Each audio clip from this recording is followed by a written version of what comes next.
president has in the past denied any of the allegations from the many women who have accused him of sexual misconduct, or what makes them any less credible than the allegations from Tara Reade. You know, the media, leave it to the media to really take an issue about the former vice president and turn it on the president and bring up accusations from 4 years ago that were asked and answered in the form of the vote of the American people.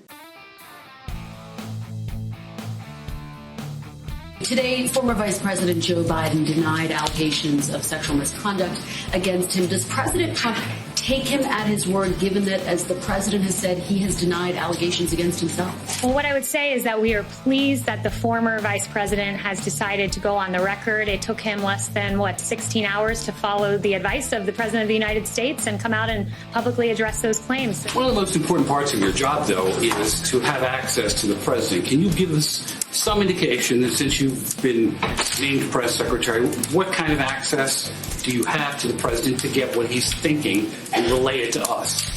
Yeah, I can tell you this. I'm around the president almost the entire day. I was just with him before I left to come out and speak with you guys. I think my staff can attest to the fact that they have a very hard time finding me because I'm normally with the president in the Oval Office. So I'm consistently with him, absorbing his thinking, and it's my mission to bring you the mindset of the president, deliver those facts so this president gets fair and accurate reporting and the American people get fair and accurate information.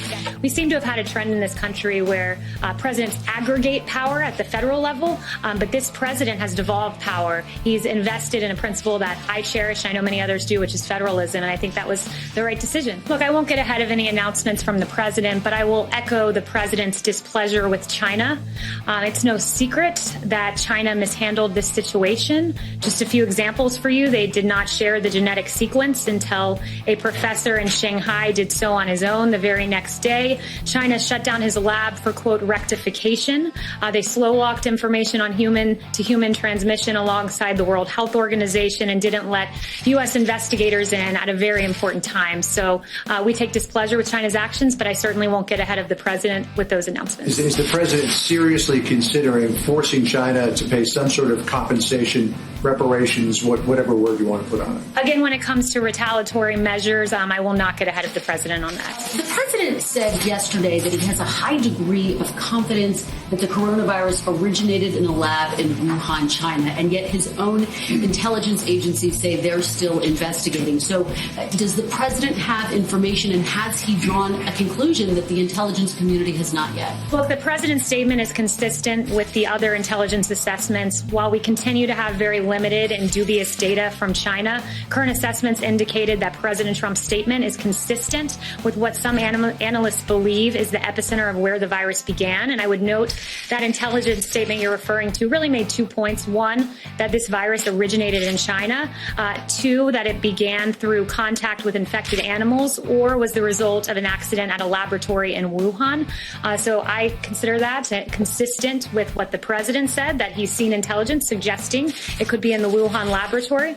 It seemed to lean into the idea that this started in a laboratory, whereas the statement that we saw from the DNI said we're still investigating those two options that you just laid out. Is the president in any way creating mixed messaging by not saying we're still investigating? No, let me remind everyone, intelligence is just an estimate, essentially, and it's up to policymakers to decide what to do with that intelligence.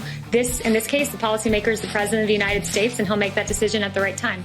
Can the American people realistically expect that there will be a vaccine available to everyone? Well, there is a day-to-day point person, and that's the President of the United States, President Trump. And with regard to vaccines, I would note the words of Dr. Fauci, which are these: going into a phase 1 trial within 3 months of getting the sequence is unquestionable.